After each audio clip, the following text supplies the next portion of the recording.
Olá, seja muito bem-vindo a mais um vídeo aqui do nosso canal e hoje eu quero convidar você a meditar comigo em mais uma pregação que nós fizemos aqui no último domingo da nossa igreja, e a minha proposta com esses vídeos é sempre trazer de forma resumida os principais pontos que nós abordamos aqui com os nossos irmãos. E desta vez o texto que nós vamos meditar é o capítulo 15, onde conta a parábola do filho pródigo. Com certeza você já ouviu muita coisa sobre essa parábola, e nós, mais uma vez, podemos identificar que é impossível falar da parábola do filho pródigo sem olhar também para a parábola da ovelha perdida e da dracma perdida, porque Jesus está aproveitando dessas parábolas para dizer algo àquelas pessoas que o procuram, aonde há um sentido, há uma razão e um porquê, e há também um paralelo a ser traçado entre cada uma dessas parábolas, né? O texto vai dizer no início do capítulo 15 que se aproximam de Jesus algumas pessoas ali, publicanos e pecadores,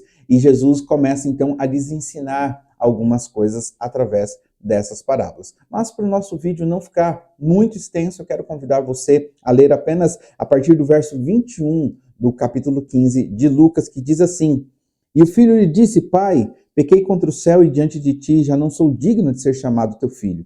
O pai, porém, disse aos seus servos: Trazei depressa a melhor roupa, vestii-o, ponde-lhe um anel no dedo e sandália nos pés. Trazei também e matai um novilho cevado. Comamos e regozijemo-nos, porque este meu filho estava morto e reviveu, estava perdido e foi achado, e começaram a regozijar-se. Ora, o filho mais velho estivera no campo, e quando voltava ao aproximar-se da casa, ouviu a música e as danças. Chamou um dos criados e perguntou-lhe que era aquilo, e ele informou: Veio teu irmão, e teu pai mandou matar o novilho cevado, porque o recuperou com saúde. Ele se indignou e não queria entrar. Saindo, porém, o pai procurava conciliá-lo.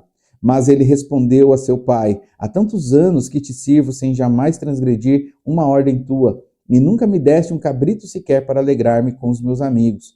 Vindo, porém, esse teu filho, que desperdiçou os teus bens com meretrizes, tu mandaste matar para ele um novilho cevado. Então lhe respondeu o pai: Meu filho, tu sempre estás comigo. Tudo que é meu é teu. Entretanto, era preciso que nos regozijássemos e nos alegrássemos, porque esse teu irmão estava morto e reviveu, estava perdido e foi achado. O texto nos informa que esses publicanos e pecadores estavam procurando Jesus para ouvir mais uma palavra de sabedoria. E então Jesus ele vai contar 3 parábolas. A primeira, a parábola da ovelha perdida, aonde o pastor deixa 99 no campo e vai em busca daquela única ovelha perdida. Também há a parábola da dracma, que seria uma espécie de joia de uma mulher, aonde ela também não se incomoda que ela tem outras tantas joias, mas que ela vai em busca daquela dracma em específico que foi perdida. E por fim, a parábola do filho pródigo, que sem dúvidas você também já ouviu falar muita coisa sobre ela. Então, primeira coisa que a gente precisa entender é que cada uma dessas coisas tem uma representatividade, né? A primeira representatividade é o pastor das ovelhas, a dona da dracma e o pai na parábola do filho pródigo, que são representações da pessoa de Deus e também a maneira como ele se relaciona com aquilo que o possui, né? Que é possuído por ele, na verdade, aquilo que é dele e a maneira como ele se relaciona com essas coisas. A segunda coisa que nós podemos observar é justamente a dracma perdida, a ovelha perdida e o filho pródigo, que não cabalmente somos eu e você, mas podemos nos encontrar também em cada uma dessas situações. Da mesma forma, podemos ilustrar as outras dracmas, as outras ovelhas e também o irmão do filho pródigo que fica na casa do pai e que também aqui ou ali podemos ser eu e você. É importante fazer essa análise, né, das representações que há no texto para que a gente tenha clareza naquilo que a gente vai interpretar e respeitando aquilo que o texto diz e não aquilo que nós queremos impor sobre ele. Então, tendo dito isso, eu quero lembrar com você alguns pontos que nós abordamos aqui na nossa última pregação. Primeiro ponto foi lembrar que Deus zela, né, por aqueles a quem a ele pertence. O que isso significa? Que aquela mulher que sai desesperada em busca de uma dracma, ou o pastor que abandona 99 ovelhas para ir em busca de uma só, esse texto vai demonstrar que Deus tem um zelo por aqueles a quem ele escolheu, né? A quem ele realmente tem um relacionamento e que ele quer sustentar essas vidas. Então, é natural vermos que esse tipo de ação não se dá em busca de coisas que não têm valor. A dracma e a ovelha, com certeza, tinham um valor muito grande para aqueles a quem elas possuíam. A mesma forma, nós podemos olhar para o filho pródigo, só que aqui nós temos quase que um paradoxo, porque enquanto a dracma e a ovelha, o pastor e a dona vai em busca, o filho pródigo, o pai simplesmente permite que o filho vá para longe e ele não vai em busca. Mas calma, já já nós vamos resolver esse dilema um pouco mais à frente. Mas a primeira coisa que é importante, fazendo um paralelo de todo o texto, é saber que Deus zela por aqueles a quem a ele pertence. A segunda coisa que nós vimos é o arrependimento do ímpio, que é motivo de festa e alegria. O texto vai dizer que tanto no texto da ovelha perdida, da dracma e também do filho pródigo, há uma festa quando essas coisas são encontradas e o filho pródigo retorna para a casa do pai.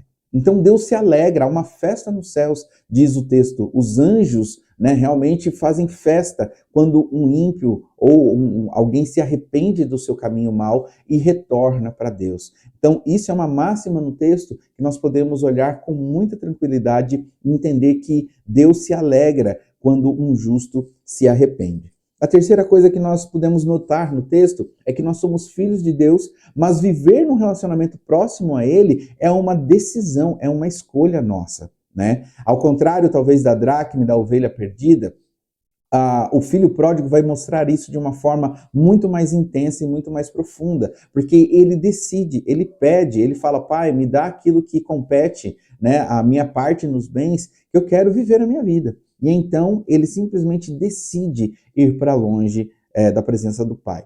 O que isso quer dizer para mim e para você hoje? É que nos manter firmes, fiéis à palavra do Senhor e num relacionamento sincero e fiel com Deus, isso é uma responsabilidade humana.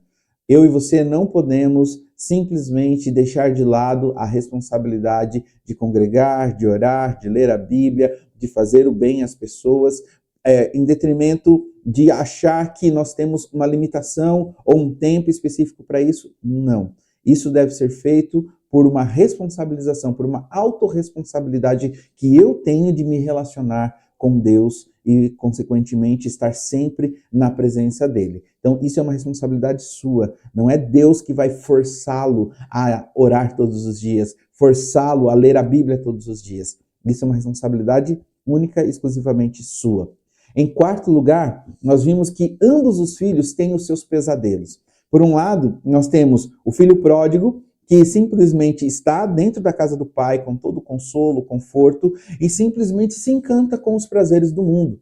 E aí ele pede ao seu pai que lhe reserve, ou lhe dê, na verdade, aquilo que lhe compete na herança, para que ele possa simplesmente viver tudo aquilo que ele gostaria, mundão afora. E o pai simplesmente permite que ele vá. Então, o pesadelo do filho pródigo é justamente olhar para fora da casa do pai, achando que aquilo que ele vai viver lá fora é melhor do que o que ele está vivendo dentro da casa do pai.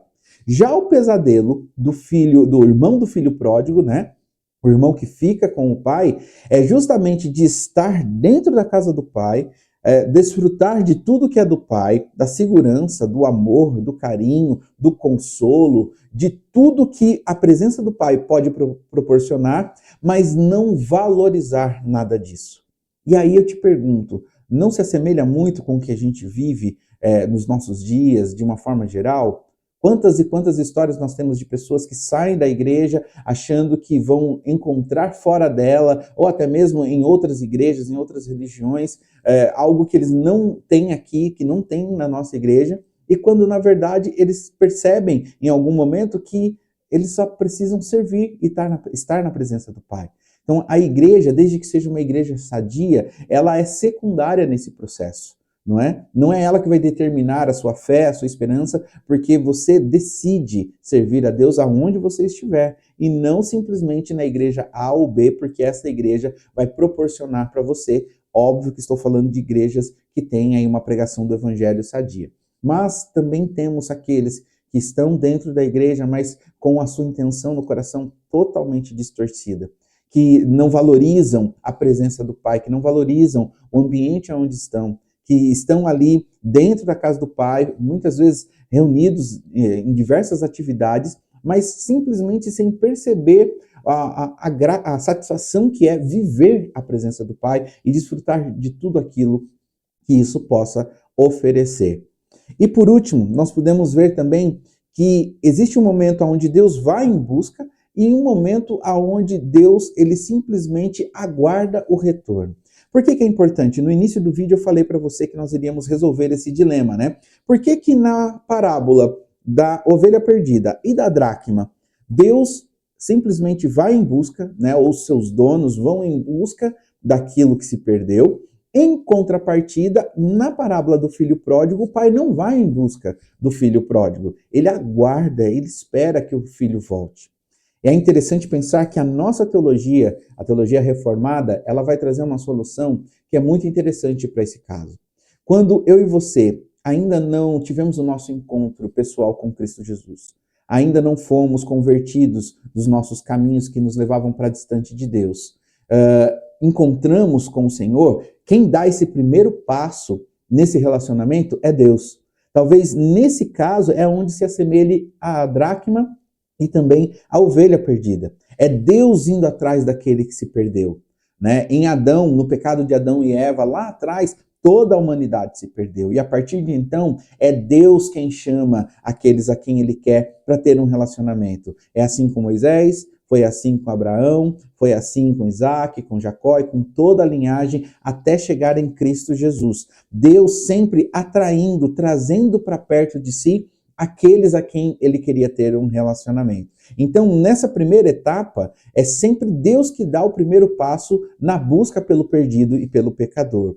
Contudo, uma vez que esses estão num relacionamento com Deus, estão dentro da casa de Deus, já participam, já conhecem, já tiveram experiências com Deus, Deus ele muda a sua postura diante dos seus filhos. A postura já não é mais a postura de atração. Agora sim, a postura é uma postura de um pai que permite que você, ainda que escolhendo mal, que fazendo más escolhas, faça essas escolhas para que você viva aquilo que você está escolhendo. E é o que acontece com o filho pródigo. O filho pródigo escolhe viver uma vida longe da casa do pai.